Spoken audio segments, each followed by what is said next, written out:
한번 읽어볼까요? 시작. 인간의 전적 부패와 전적 운동, 무조건적인 선택, 제한된 구속, 불가항력적 은혜, 성도의 견인. 이건 칼빈주의 5대 교리입니다. 뭐라고요? 칼빈의 5대 교리. 칼빈주의 5대 교리.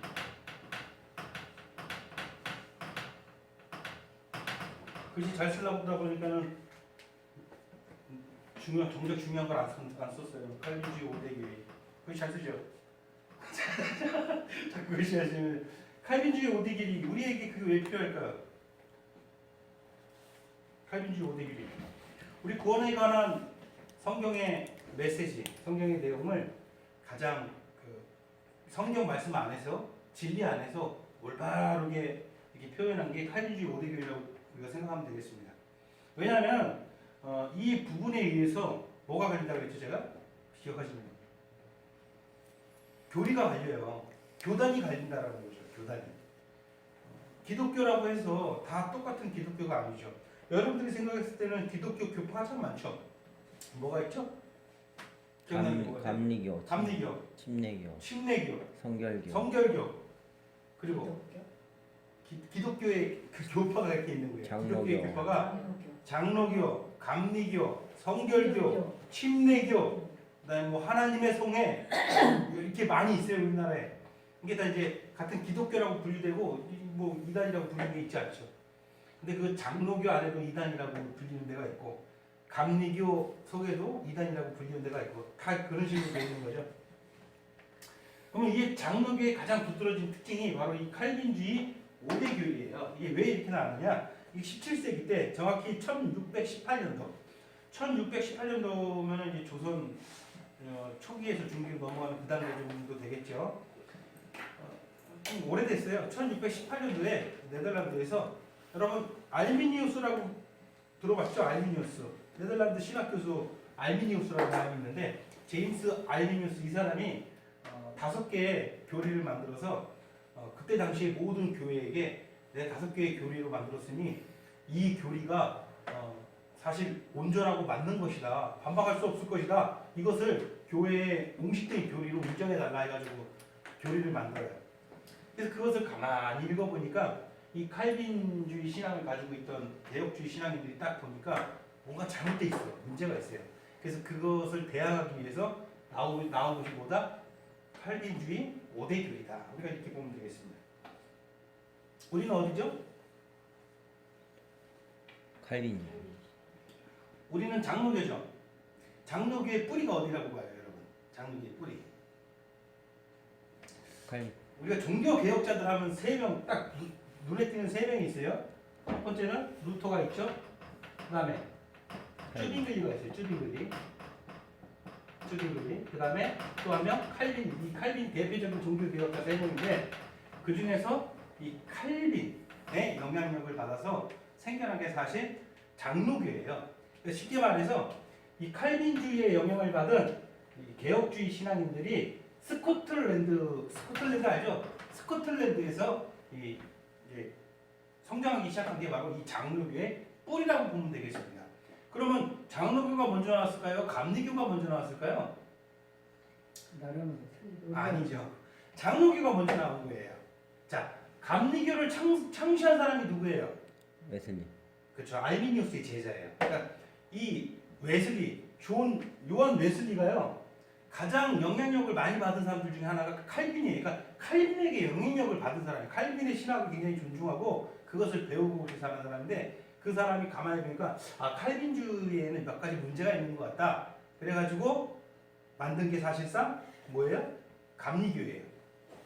감리교와 장로교의 차이를 여러분 아셔야 돼요. 그럼 감리교와 장로교, 그리고 장로교와 다른 교파들과의 어떤 두드러진 특징이 바로 이 우리가 칼빈주의 5대 교리를 존중한다라는 거예요. 그리고 이게 우리 신앙에 있어서 굉장히 중요한 부분이에요. 왜냐하면 굉장히 성경 안에서 가장 성경적인 교리가 칼빈주의 5대 교리라고 저는 확신합니다. 그래서 첫 번째 우리가 읽으면 같이 읽고 시작. 인간의 전적 부패와 전적 무능. 무능. 이게 무슨 뜻일까요? 인간 무능하다. 인간이 전적으로 부패했고 전적으로 무능하다. 무능하다는 뭐예요?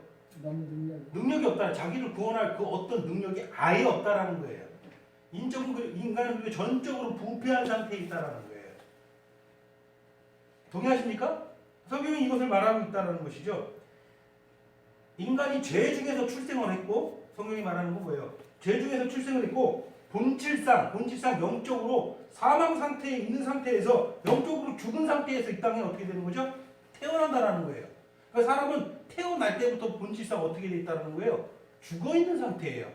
태어날 때부터 죽어 있는 상태고 영원한 죽음을 향해 잠깐 이 땅 살다가 영원한 죽음을 맞이하는 그런 존재라는 거예요. 가능한 존재죠. 왜 그렇게 됐을까요? 그건 죄악 때문이죠. 당연하게도. 성경이 말하는 것은 그거예요. 그래서 인간이 이 죽음 문제, 구원 문제를 해결할 수 있는 유일한 길은 성령으로 거듭나는 거예요. 어떻게 성령으로 거듭날 수 있습니까? 주 예수 그리스도 안에서 성령으로 거듭나야 우리가 이 전적 부패와 전적 무능의 이 심각한 상태에서 헤어나올 수 있다는 것이죠. 로마서 5장 12장 말씀 한번 볼까요?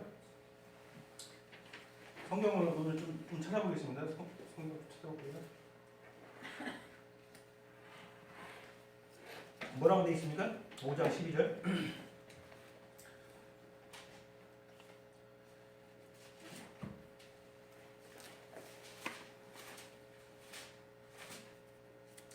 자, 같이 한 목소리 읽어볼까요? 시작. 그러므로 한 사람으로 말미암아 죄가 사망에 들어오고 죄로 말미암아 사망이 들어왔나니 이와 같이 모든 사람이 죄를 지었으므로 사망이 모든 사람에게 이르렀느니라. 이거 뭐가 말하는 거예요? 쉽게 말해서 이것을 말하는 게 어디에서 이렇게 말? 성경이 이것을 말하고 있다는 거예요. 성경이.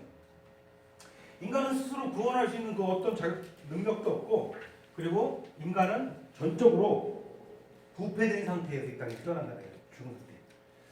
점점 이제 뭐 여러분 늘 얘기하지만 갓난 아기를 보면은, 어린 아기를 보면은 정말 깨끗하고 죄가 묻어 있지 않고 순수한 어린 양처럼 보입니까? 어때요?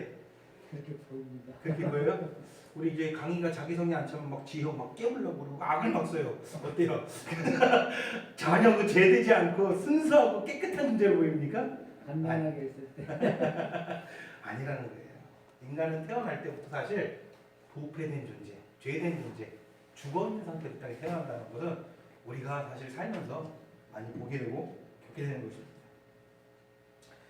그래서 타락한 결과로 인해서 사람은 영적 진리에 눈이 멀고 사실 기머거리가 되고 완전히 감각이 없는 상태가 되어버린 거죠. 하나님의 진리 앞에 영적인 것들에 대해서 아예 감각이 없는 무능한 상태가 되어버린 거예요. 그냥 부패한 상태가 되어버린 거죠. 우리 로마서 8장, 로마서 8장 7절 8절 한번 읽을까요? 8장 7절 8절.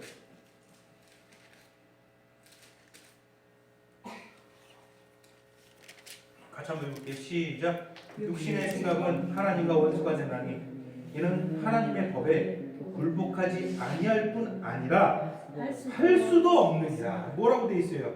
육신에 속한 자는 하나님의 법에, 성령의 법에 굴복하지 않을 뿐만 아니라 어떻게 할 수 없다? 그렇게 할 수가 없다라는 거예요.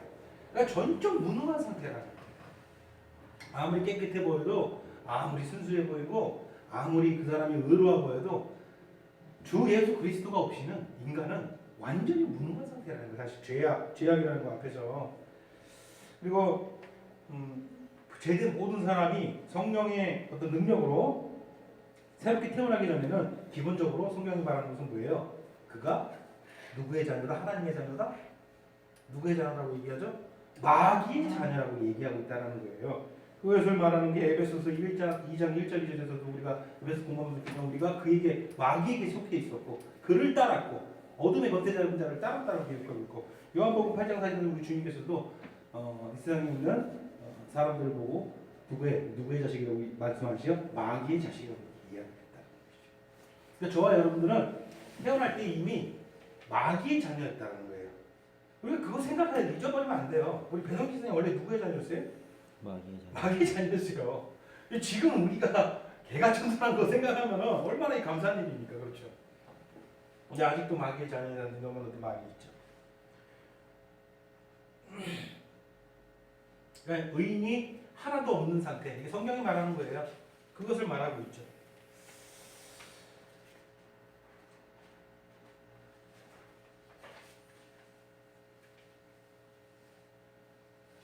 그러니까 인간은 스스로의 능력으로 절대 스스로를 구원할 수 없다라고 성경은 계속해서 이야기를 하고 있습니다. 자, 두 번째 교리가 나오죠. 2번 같이 한번 해볼까요? 시작. 무조건적인 선택. 무조건적인 선택. 이제 여기에서 많이 갈려요. 하나님께서 여러분들을 선택할 때 어떤 그 원인, 여러분들에게 어떤 원인, 선택할 만한 원인이 있어서 여러분들이 선택당한 게 아니에요. 무슨 말인지 아시겠어요? 전적으로 하나님께서 그냥 선택하신 거예요. 여러분들이 구원받은 것은 어떤 원인이 있어서 여러분들이 구원받은 게 아니고 하나님의 전적인 선택의 뭐다? 결과예요. 선택의 결과. 이것이 성경이 말하는 거예요.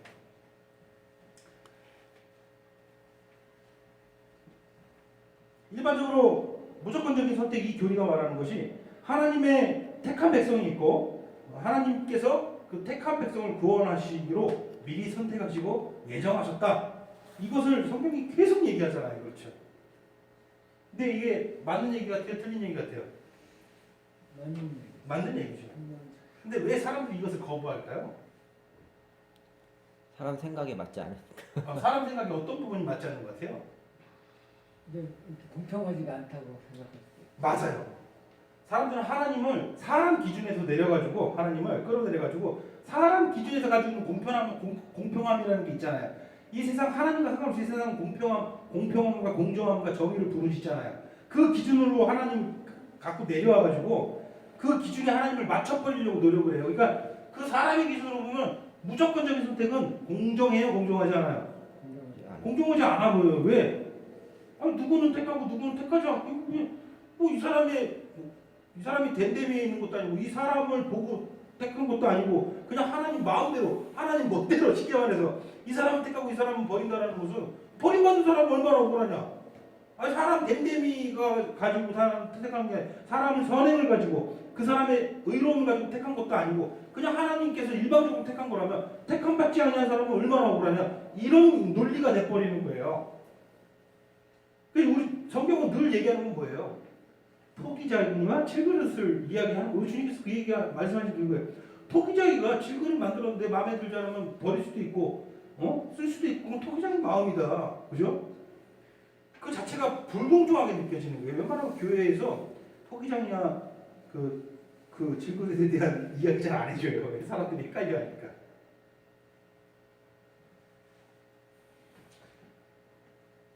여러분 요한계시록 17장 14절 한번 찾아볼까요? 요한계시록 17장 14절.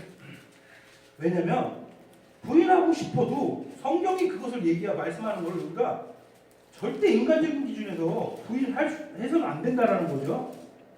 계시록 17장 14절 같이 한번 읽어볼게요. 416페이지, 신약성경 416페이지.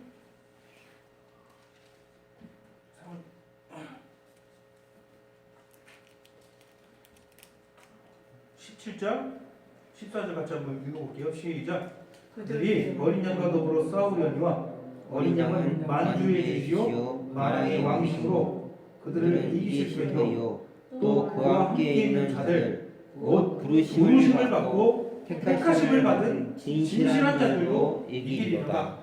어떤 자들이라고 표현하고 있어요? 부르심을 받고 택하심을 받은 자들.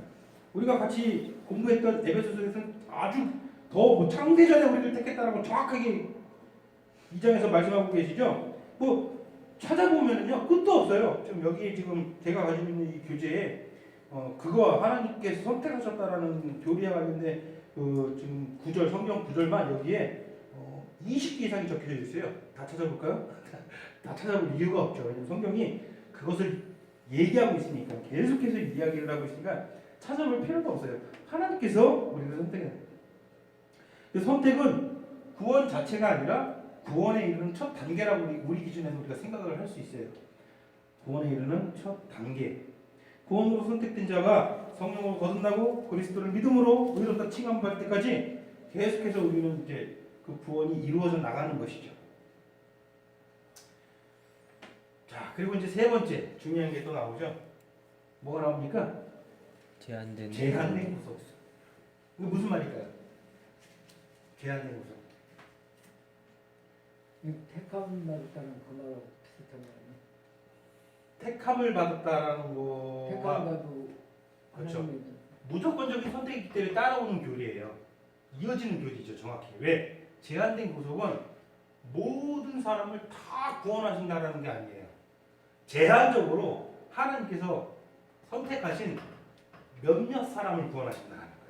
이것도 웬만하면 교회가 받아들이지 않아요. 감리교에서도 이거 절대 받아들이지 않아요. 전도의 의미가 없어지지 않죠? 그렇게 생각을 해버리는 거죠. 맞아요. 전도의 의미가 없는 거예요. 하나님께서 이미 다 택했고 하나님께서 택한 사람들만 꼭 집어서 구원하시는데 전도의 의미도 없고 우리가 왜 복음을 전하느냐 이미 다 정해져 있다라면 그냥 우리는 그냥 무슨 하나님께서 만들어 놓은 세상과 이미 정해놓은 결과물들에 대해서 그건 너는 우리 호두박이 인형이 아니냐, 우리 인형이 아니냐, 하나님께서 조용한 대로 움직이는 인형이 아니냐 이렇게 생각해요. 어떻게 생각해요, 우리 배성진 쌤? 이 부분에 대해서 굉장히 새롭네요. 제가 이거 분명히 한 번 했었는데도 또 했는데 또 새로워요. 여러분들 저런 걸 처음 보는 것 같은 그런 눈빛이에요 지금. 이거 어떻게 생각해요? 아니, 그 문제에 대해서는 항상 이렇게 회의를 느낀다기보다도 의문이 있으신 거예요? 맞아요. 제한적으로 선택한 사람을 구원하시는데 그 하나님께서 그 선택을 해서 부르셔야 될 거 아니에요. 부르시는 방법이 뭘까요? 전도를 통해서. 그게 전도의 미련한 것을 통해서 성경은 그러니까 하나님께서 미리 택한 자들도 있고 하나님께서 그런 자들을 골라서 하나님께서 이미 택한 자들을 제한적으로 딱 택하셔서 그들을 구원하시는데 그들을 이 땅에 부르셔가지고 이제 구원으로 이끄는 과정에서 하나님께서 이용하시는 방법은 전도라는 거예요. 이게 참 신비한 거예요. 왜냐면 하나님은 우리 기준에서 이해하면 절대 이해가 안 되는 부분인데 우리가 하나님 편에서 하나님의 그 결정과 완벽하신 뜻을 우리가 먼저 존중을 해야 되는 거예요.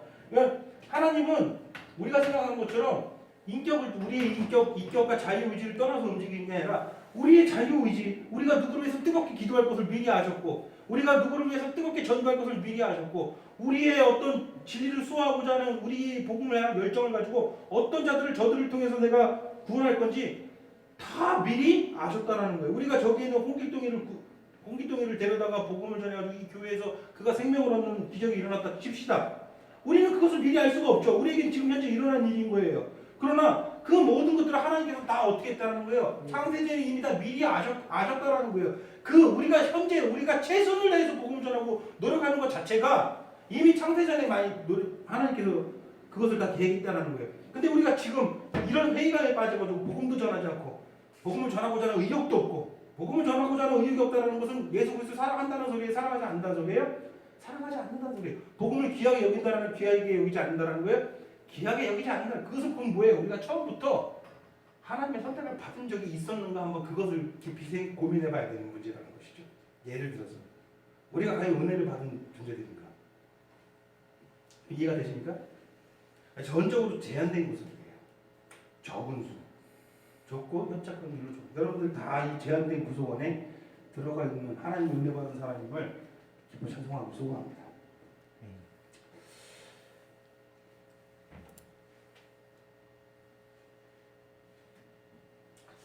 하나님께서는 창세전에 여러분들을 개인들로 다 구원하셨습니다. 개인들로. 이것이 성경이 말하는 거예요. 뭐 구현 구절을 다 찾아보기 너무 힘들어서 너무 성경에서 그걸 정확하게 얘기하니까 여러분들 다 개인적으로 선택하셨어요.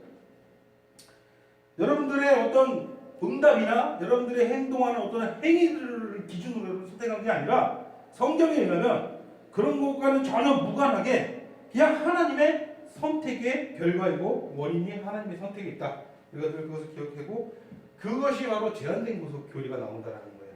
하나님께서는 선택한 제한적인 사람을 위해서 구원을 하셨고 선택된 제한된 사람들을 위해서 이 땅에 누가 온 거다? 예수 그리스도를 보내주신 거예요.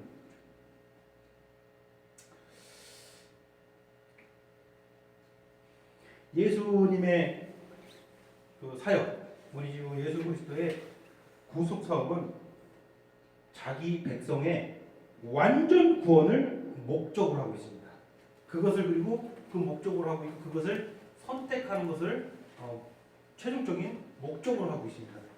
하나님께서 이 상황에서 무조건적으로 선택하시고 구속해 주신 그 백성을 완전 구원으로 이루는 것이 우리 주님께서 이 땅에 오신 목적이라는 거예요. 완전 구속이라는 것은 뭐예요? 처음부터 끝까지, 시작부터 영원까지 완벽하게 구원해 주신다는 거예요. 그래서 하나님께서 하신다는 것이죠.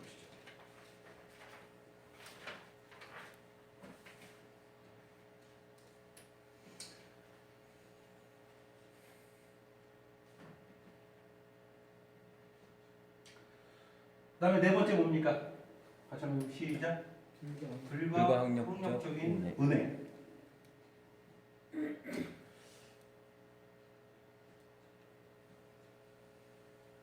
불가항력적인 은혜는 무엇일까요? 그 은혜를 거부할 수 없다. 네? 하나님의 은혜를 거부할 수 있는 거예요. 하나님의 은혜를 거부할 수 없어요. 그리고 우리가 우리의 어떤 행위에 의해서 하나님의 은혜가 결정되는 것이 아니에요. 하나님, 그러니까 이거 칼빈교리의 가장 큰 특징은 처음부터 끝까지 100% 누가 하신다라는 거예요. 하나님 하신다. 우리가 하는 건 아무것도 없다라는 거예요. 구원은 성부, 성자, 성령의 사역이시죠? 그렇죠? 결코 인간의 도움이나 협력에 의존하지 않습니다. 우리는 우리가 구원받는데 하나님께 그 어떤 것도 협력한 적이 없어요. 다 하나님의 선택이고 하나님의 은혜입니다. 그래서 마지막으로 말하는 건 뭐예요? 성도의 견인. 이것은 뭐예요? 끝까지 이끌어 주실 거라는 거예요. 끝까지. 절대 실패 없이 끝까지 이끌어 주실 거라는 것이죠. 이런 교리들이 왜 중요할까요? 그럼 우리가 해야 되는 일은 뭐예요? 우리가 해야 되는 일은 뭐예요? 예수 안에 있는 거. 우리가 할 게 없네 그러고 보니까 우리가 뭘 해도 이거 하나님께서 다 하신다는데 우리가 청결하게 하나님 앞에서 순종하고 그 말씀에 복종하고 그 뜻에 따르는 삶을 내 모든 삶을 바치고 내 목숨까지도 예수 그리스도 안에서 예수 그리스도의 생명 십자가에 다 내가 못 박아 도말하고 예수 그리스도의 생명으로 살아가고자 하는 그 모든 삶이 하나님께서 그런 자들을 택하신다라는 그 하나님의 모든 미개하심에 따라서 우리가 그렇게 살 것을 또 다 미리 아셨다라는 거예요. 그 과정 중에 하나님께서 하시되 하나님께서 우리 인격과 자유의지를 무시하고 하나님께서 뭐 강압적으로 하는 건 하나 없다. 우리 인격 안에서. 그렇기 때문에 뭐 하나님께서 성경에서 말하는 것 중에서 가장 강조하는 것은 뭐예요? 우리가 법 아래 굴복하지 않냐고 뭐에 굴복한다고 그래? 성령에 굴복한다는 성령인 게 뭐예요? 성령이 우리의 심령 가운데 역사하셔가지고 우리가 우리의 뜻과 우리의 생각과 우리의 의지로 사실 내가 자원하는 심령으로 하나님께 복종하고 순종하게 만들어준다는 거예요. 그래서 성령이 하시는 거지만 성령이 우리 인격 가운데 서신다는 거예요. 참 놀라운 것이죠. 우리의 본성이 변해가는 것이죠. 그렇다면 알미니안에서 이 칼빈 교리에 대항해서 주장했던 그들의 교리도 우리가 한번 생각을 해봐야겠죠. 뭐가 있는가. 그래서 첫 번째 하나님께서 그들이 말하는 것은 하나님께서 믿는 사람과 믿지 아니한 사람을 미리 예견하셨기 때문에 그것에 기초해서 선택 또는 유기하신다 이런 말을 하고 있어요. 그러니까 무조건적인 선택 교리와 되게 비슷해요. 하나님께서 어떤 사람이 믿을까, 저 사람이 믿을까, 저 사람이 믿지 않을까 그것을 미리 아셨기 때문에 그것에 기초해서 하나님께서 이 사람이 믿을지 믿지 않을지 그것에 기초해서 하나님께서 선택하신다. 이거랑 비슷한 거지만 뭐가 달라요? 사람의 선택. 사람을 선택하는 거예요.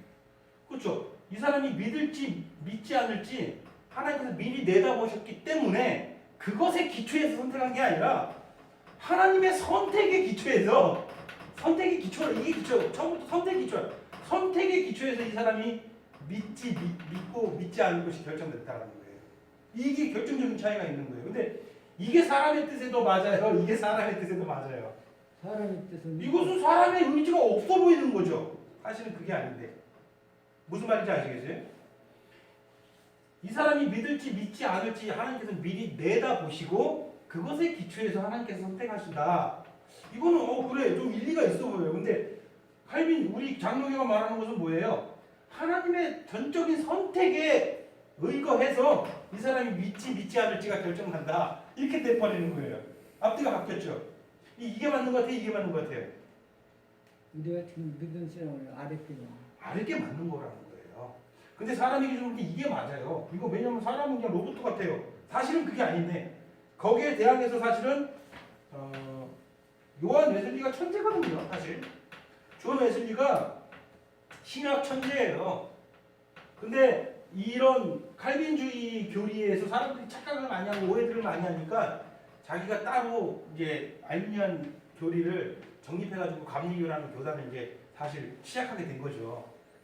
극단적으로 잘못 치우치고 있죠. 근데 감리교는 이제 웨슬리가 의도했던 것은 그건 아닌데 감리교는 굉장히 인간의 의지와 인간의 선행에 지금 집착을 하고 있단 말입니다. 오히려 이거와 정반대로 점점 가다 보니까 사람들이 오해하는 걸 사실 바로잡기 위해서 만든 건데 그렇게 되는 거고. 그러니까 장로교와 좀 뿌리적인 측면에서 같은 교단은 없어요. 뭐 감리교, 성결교, 침례교 다 뿌리가 사실 다 비슷하거든요. 그런데 장로교만 제일 오래됐으면서도 독단적인 그런 교파가 장로교다 여러분 생각하면 되겠습니다. 그다음에 두 번째 이 알비니안 5대 교리. 그러니까 이들이 공격했다고 했죠 칼빈주의를. 그래서 너희들 잘못했으니까 이걸로 교회의 공식적인 교리를 택해라 이렇게 공격했고 그거에 저항하기 위해서 만든 이거라고 했죠. 그들이 주장한 두 번째는 그리스도는 모든 사람을 위해서 그리고 모든 각 개인을 위해서 죽으신 것이다. 이렇게 주장을 해요. 이거와 맞아요? 틀려요? 틀리죠. 여기서 말하는 거예요. 그리스도는 하나님께서 선택하신 그들을 위해서 죽으신 것이다. 그렇게 우리는 배우는데 그들은 알미니아는 어떻게 가르친다고요? 감리교는 아닌 권서. 그렇죠. 어디서 들었어요? 그런 얘기 맞아요. 전문용어로 많이 무슨 소리라고 해요 그게. 맞아요. 그렇게 얘기를 하더라고요. 제한된 구속을 주장하는데 우리는 그들은 모든 사람, 모든 각 개인을 위해서 죽으셨다라고 이야기를 해요. 예수님께서 모든 사람, 각 개인을 위해서 죽으신 겁니까? 그건 인간적으로 생각해도 좀 말이 안 돼요. 왜냐면 믿지 않는 사람들이 있기 때문이에요. 그들도 다 믿어야지 그러면 뭐 하나님의 능력이 없어요. 그게 아니잖아요. 우리가 같이 읽은 계시록 말씀처럼 택하시고 부른 자들이 있고 그들을 위해서 예수님께서는 여기 계신 여러분들을 하나님께서는 이미 창세전에 에베소서 말을 드리자면 창세전에 미리 택하셨고 부르셨고 여러분들을 위해서만 예수님이 이 땅에 오신 거예요. 그래서 예수님께서 요한복음에서도 하나님께서 내게 주신 자들, 아버지께서 내게 주신 자들이라고 딱 구분 지으잖아요. 세상에서 아버지께서 내게 주신.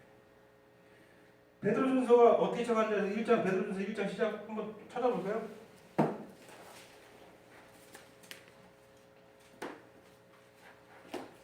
베드로전서뿐만이 아니라 서신서들이 대부분 그렇게 시작을 하는데 특히 베드로전서는 정확하게 그렇게 이야기를 하고 있죠.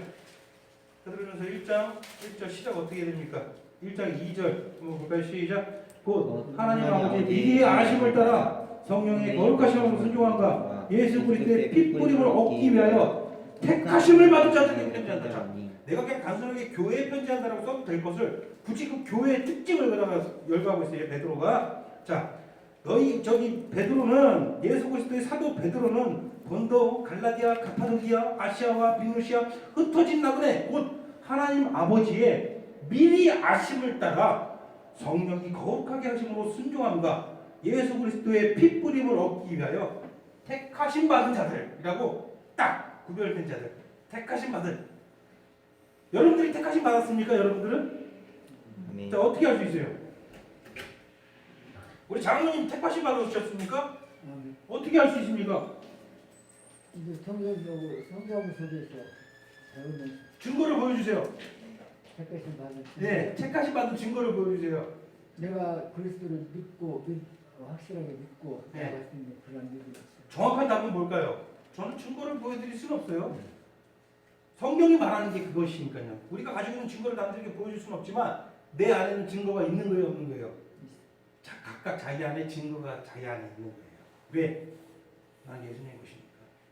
난 예수님을 알고 예수님을 만났고 그분이 결코 나를 부인하지 않을 것이고 그분이 결코 나를 버리지 아니하시고 내 됨됨이가 아니라 나는 정말 죄인 중에 개수지만 그럼에도 불구하고 나와 함께 내 손 잡아주신 그 주님을 한 번에 만난 사람은 그분이 결코 나를 버리지 않으실 것을 아는 거예요. 내가 비록 탕자와 같이 저기 아버지 재산이나 탕진하고 저 방황하고 그러다가 결국 아버지께 돌아와도 아버지가 너 내 말 안 듣고 돈 가지고 나가서 그래 거지 걸로 돌아오니 꼴 좋다 그러지 않을 거라 안다라는 거예요. 그분이 그렇게 말씀해 주셨으니까요. 예수님께서 말씀하신 건 뭐예요? 내가 그렇게 아버지 재산 탕진하고 그렇게 탕아처럼 놀다가 다 입을 거지 꼴로 돼서 집에 들어왔는데 예수님께서 말씀해 주신 건 뭐예요? 아버지가 신발 벗고 달려나와서 나를 끌어안고 눈물을 흘려주셨다는 거예요. 우리 하나님이 우리 주님이 우리에게 그렇다는 것을 우리 예수님께서 우리가 간절히 알기 원하셨다는 것이죠. 그러니까 의심치 않는 거예요. 내 안에는 증거가 있는 거예요. 여러분 각자 안에 성령부터 받은 이런 증거가 다 있으십니까? 여러분이 택함받은 증거를 다 가지고 계십니까? 그게 얼마나 감사한 일이에요. 이거보다 더 값진 보물이 어디 있습니까? 그렇죠? 하나님께서 이 값진 진주 목걸이를 여러분들에게 다 주셨어요. 여러분들이 그것을 정말 값지게 목에 걸고 멋있게 착용하고 이 인생 살 것인지 아니면 여러분들이 막 돼지가 돼가지고서 그 진주 목걸이를 막 밟고 막 진익에서 밟고 살 것인지 뭐 돼지처럼 밟고 같으면 아예 진주 목걸이를 주시지 않았겠죠. 그러니까 알미니안이 감리교가 존중하는 것은 예수 그리스도는 모든 만민 구원사 만민을 위해서 죽으셨다는 거. 그 사실상 맞지 않는 거예요. 성경적이지 않다는 거예요. 인간 기준에 맞는다는 거예요. 왜? 인간 기준에서 우리 주님의 사랑은 정말 끝이 없고 모든 사람을 위해 아름답고 고결한 사랑이길 싶어하는 거예요. 그게 더 우리 예수님께 맞는 것 같아. 인간 기준에 생각을 해보니 그렇잖아요. 그러니까 예수님은 모든 사람 만민을 위해서 죽으셨다고 말하고 싶은 거예요. 근데 그게 아니라는 것이죠. 자, 알미니안이 주장한 세 번째 주장은 뭡니까? 사람이 타락해서 어떤 선행을 위해서는 하나님의 은혜가 필요하다. 사람이 선행을 행하기 위해서는 하나님의 어떤 은혜가 필요하다. 이렇게 얘기를 하고 있어요. 사람이 타락했기 때문에 하나님께서 은혜를 부어주실 때 그때 사람은 선행을 행할 수 있다. 이렇게 이야기를 하고 있습니다. 아니, 그 되게 여러분들이 좀 헷갈리죠? 맞는 얘기 같아요? 틀린 얘기 같아요? 맞는 얘기 같아요. 사람은 타락했기 때문에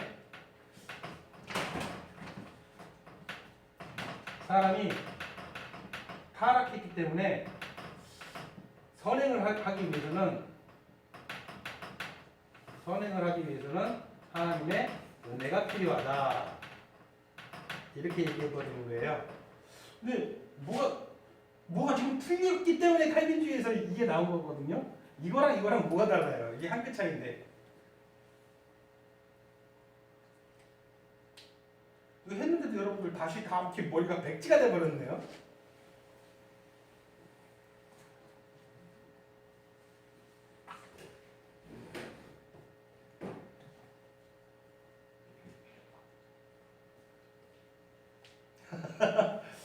왜 뭐가 틀릴까 전혀 감이 안 잡히십니까?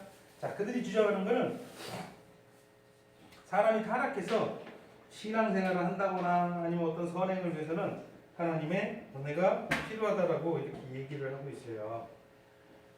이게 사실 여기서 문제점을 찾기가 대단히 어려워요. 왜냐하면 이게 정말 미세한 차이거든요. 성경이 말하는 것은 사람은 여기까지 맞죠. 그래서 순서가 바뀐 거죠. 타락해서 선행하려면 은혜가 필요하다. 이게 아니라 사람은 아예 선행이나 뭐 그 어떤 것도 아예 할 수 없는 완벽하게 할 수 없는 존재인데 선행을 위해서 하나님께서 은혜를 부어 주시는 게 아니에요.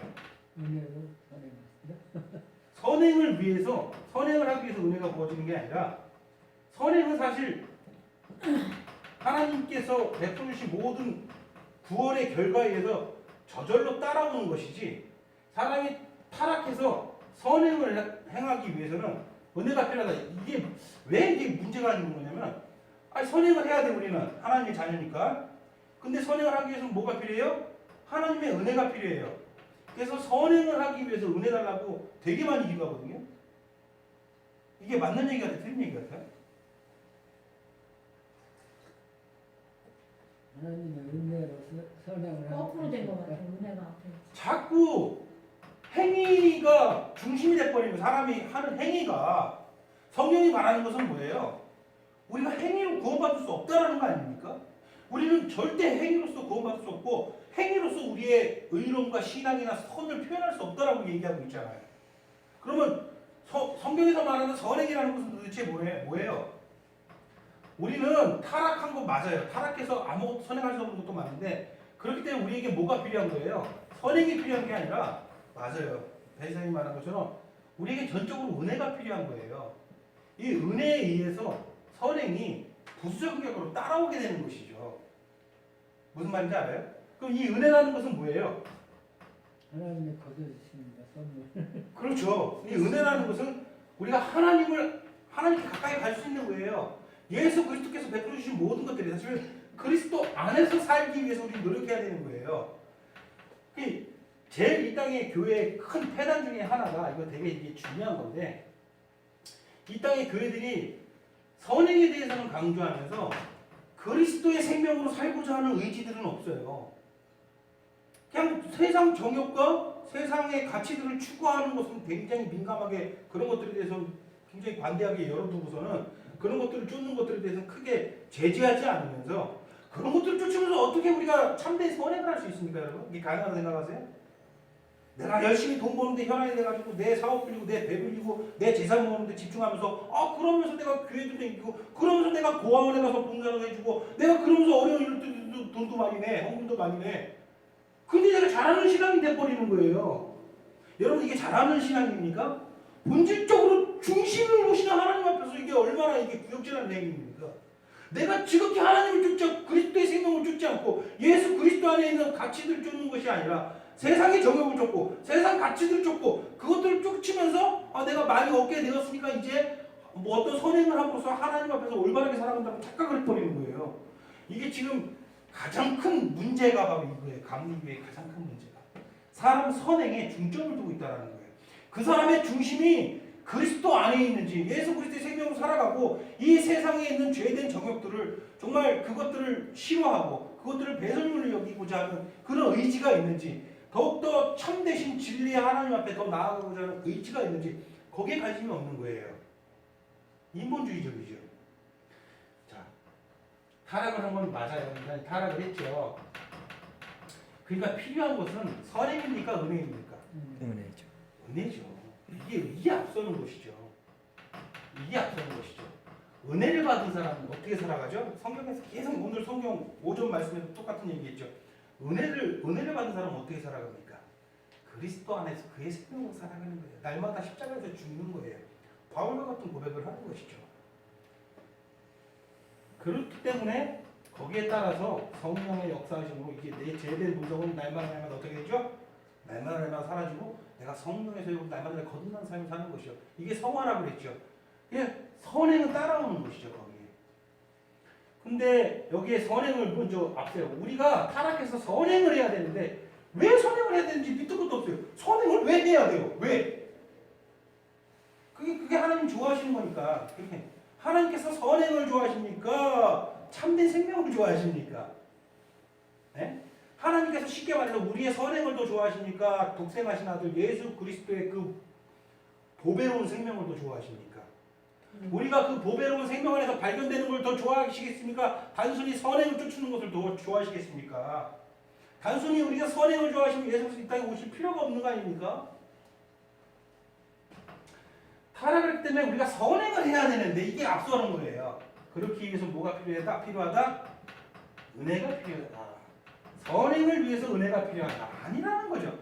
타락을 위해 은혜가 필요한 건데 무슨 말인지 아시겠어요? 이 차이가 있는 거예요.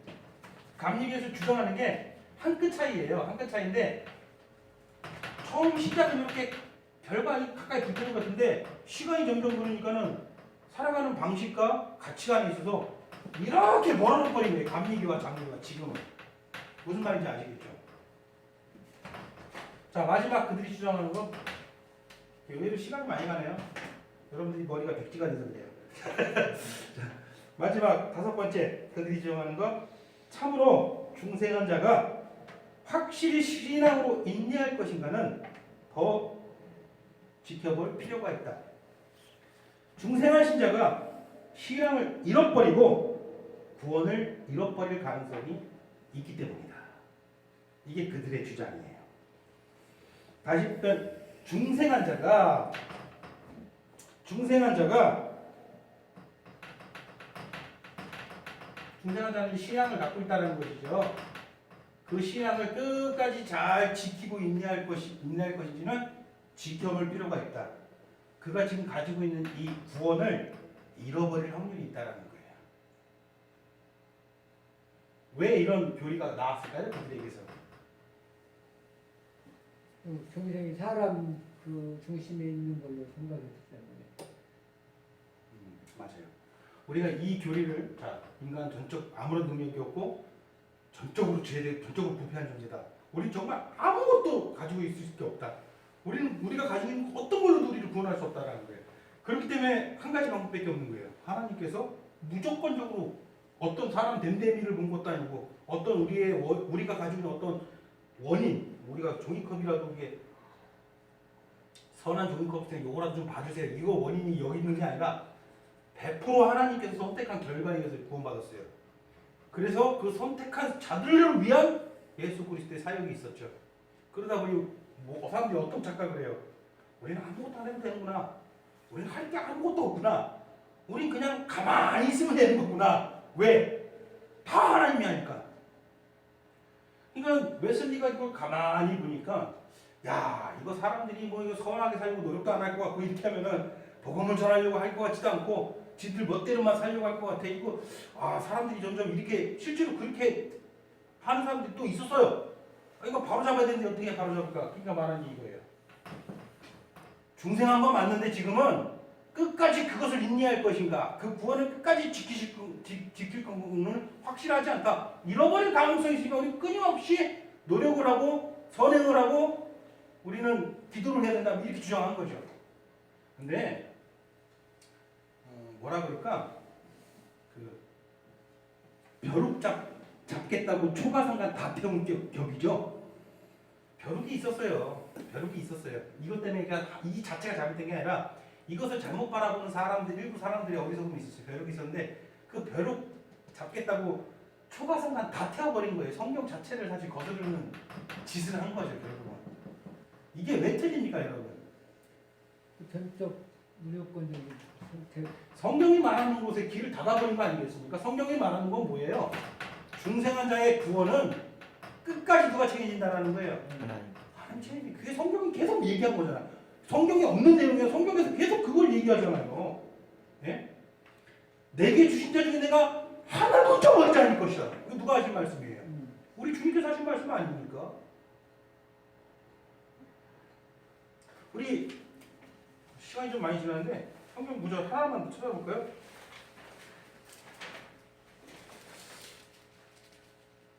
와, 한 40개가 나왔는데 이 중에서 뭘 찾아볼까요?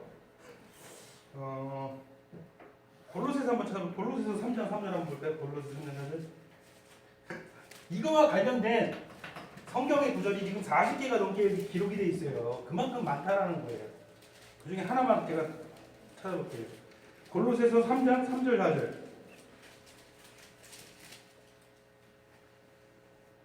자, 같이 한번 읽어볼까요? 시작. 이는 너희가 죽었고 너희 생명이 그리스도와 함께 하나님 안에 감춰졌습니다. 우리 생명이신 그리스도께서 나타나실 때에 그때 너희도 그와 함께 영광 중에 나타나리라. 창세전에 미리 선택한 자들이 그리스도 안에 감춰져 있는데 주님께서 마지막 날 구원 마지막 심판주로 오실 때 그 마지막 날에 감춰졌던 너희가 함께 어떻게 될 것이다? 나타날 것이다. 이건 뭐 중간에 뭐 잃어버리거나 이런 게 전혀 없는 거예요. 우리가 복음서부터 확실하게 요한복음 3장 16절 하나님이 세상을 이천사도 풍요할 수 있는 저를 믿는 자마다 멸망치 않고 영생을 얻게 하려 하심이라. 이것도 우리가 잘 아는 구절이고요. 요한복음 3장 36절, 5장 24절, 6장 35절, 40절, 47절, 10장 20절, 30절 계속 이것을 얘기하거든요. 그렇기 때문에 감리교에서 말하는 그리고 다른 교단에서 말하는 이게 다른 교단들도 감리교와 다 생각이 사실 거의 비슷해요. 한 번 중생한 자는 그가 끝까지 인내할 것인지 더 두고 볼 필요가 있다. 구원을 잃어버릴 가능성이 있다. 이렇게 말하는 것 자체가 그리스도의 십자가 구원을 하나님의 선택하신 그 하나님의 역사를 너무 뭐라 그럴까요? 가볍게 여겨버리는 거죠. 너무 아무것도 아닌 거죠. 위배돼. 네? 거기에 위배되는 말씀이라고. 그렇죠. 완전히 이해되는 말씀이죠. 그렇기 때문에 이것도 마찬가지죠. 벼룩 잡겠다고 초과생각 다 태운 거예요. 그러니까 여러분들이 뭐 한 번 했던 거 여기 또 백지가 돼 또 1년 뒤에 또 하면 여기 백지가 됐을 건데 이거 기억해요. 사실 장로교에서만 이것만 장로교에서 존중하는 사실이 바로 이거예요. 칼빈주의.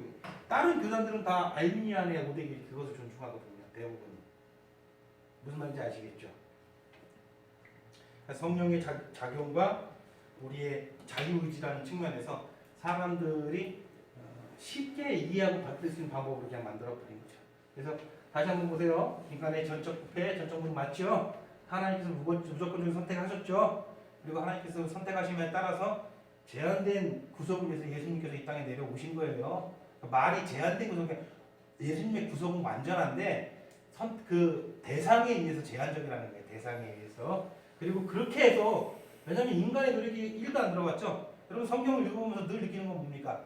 사람의 힘으로나 행으로 한 게 아니라고 계속 얘기하죠. 맞죠? 전적으로 하나님 은혜라고 계속 말씀하시죠. 다 이게 맞는 거예요. 그래서 하나님의 은혜는 불가항력적이에요. 사람이 하나님의 은혜를 거부하거나 뭐 이게 받아들이거나 뭐 그럴 수가 없어요. 우리가 성경 보면 잘 알잖아요.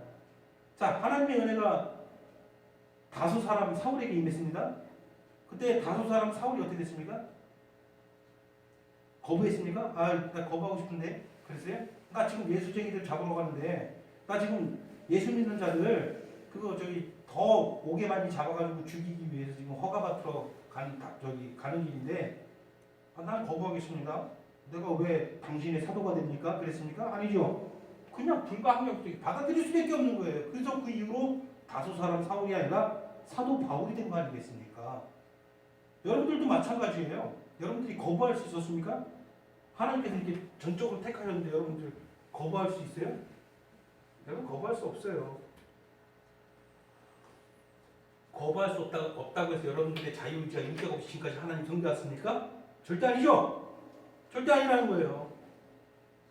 끝까지 여러분들 책임지고 지키실 거라는 거예요. 이후로도 영원토록 같이 볼까요? 나를 지키시리라 확신하네. 정말 성경적인 노래만 아닙니까? 이것을 거부하면 어떡합니까? 네? 이것을 거부하면 어떡합니까? 자, 다시 한번 칼빈주의 오대기 여러분 기억을 하시고 한 1년 뒤에 또 한 번 할 수도 있어요. 할 때 이게 뭐 장로교에서 지금 하고 있는 모든 행태들이 다 하나님과 올바르진 않지만 기본적으로 그래도 장로교가 믿고 따르는 교리가 가장 성경적이다. 이게 성경적이라서 장로교의 모든 사람들이 다 성경적이진 않지만 이것 자체는 성경적이다. 그래서 이것 자체는 많이 존중하고 더 말씀 중심으로 살아가는 저와 여러분들을 소원합니다. 네. 기도하시겠습니다. 하나님, 일찍이 하나님께서 부패한 교회 그리고 하나님의 진리에서 멀어지는 교회를 바라보시고 하나님께서 선택하신 일꾼들을 통해서 하나님께서 기뻐하시는 바른 뜻을 이 땅에 있는 모든 교회에게 전해서 아버지 지금 이 시간까지 오랜 시간까지 수백 년이 지난 지금까지도 개혁주의 신앙이 자리 잡게 되었고 하나님 이 땅에서는 개신교라고 불리우는 하나님의 교회들이 이렇게 많이 생겨나게 되었사온데 하나님 오래전에 하나님께서 택하신 개혁자들을 통해서 올바른 신앙으로 돌아갔던 그 교회가 어느덧 시간이 흐르자 다시 또 올바르지 못한 모양으로 가고 있는 이 세대에 우리가 살고 있습니다. 이 어려운 중에 하나님 우리가 하나님께서 기뻐하시는 뜻이 무엇인지 잃어버리지 아니하고 그 뜻을 잘 분별해서 분별만 하는 것이 아니라 분별한 확실한 하나님의 뜻에 믿음으로 아멘하고 순종으로 화답하는 삶을 살 수 있도록 하나님 우리 심령 가운데 주 예수 그리스도 성령으로 함께하여 주시옵소서. 주 예수 그리스도의 이름으로 기도드리옵나이다. 아멘.